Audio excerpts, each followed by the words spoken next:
നമ്മൾ ഇവിടെ കാണിക്കാൻ പോകുന്നത് നമ്മൾ ഓണത്തിന് നട്ടിട്ടുള്ള പച്ചക്കറിയുടെ വിളവെടുപ്പിൻ്റെ വിവരമാണ് കാണിച്ചുകൊണ്ടിരിക്കുന്നത്. ഇത് അത്തിക്കായ പച്ചയ്ക്ക് തോരൻ വയ്ക്കാം. അത് കഴിഞ്ഞ് പപ്പായ, അതുകൊണ്ട് പപ്പായ പിന്നെ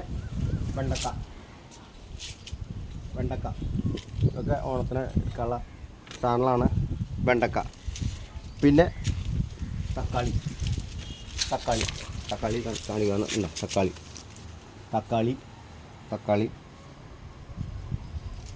തക്കാളി അത് കഴിഞ്ഞ് വീണ്ടും വെണ്ടക്ക വീണ്ടും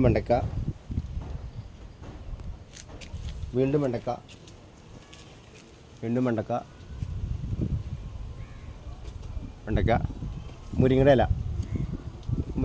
ഇല പയറുണ്ട്, പക്ഷെ അത് കായ ആയിട്ടില്ല. പയറുണ്ട്, നമുക്ക് 2 ദിവസം കിട്ടും.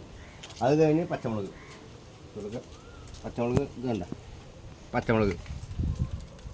പച്ചമുളക് നല്ല വെയിറ്റാണ്. പച്ചമുളക് അത് കഴിഞ്ഞ് ചേന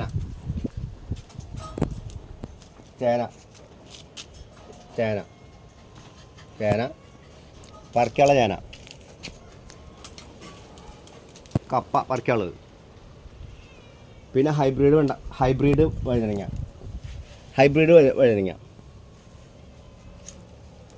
കപ്പ പറിക്കാനുള്ള കപ്പ, പിന്നെ ചേമ്പ്. ഇതെല്ലാം കൂടി നമുക്ക് തോരന്, സാമ്പാറിന്, അവിയലിന് എല്ലാ കാര്യങ്ങൾക്കും നമുക്ക് ഉപയോഗിക്കാം.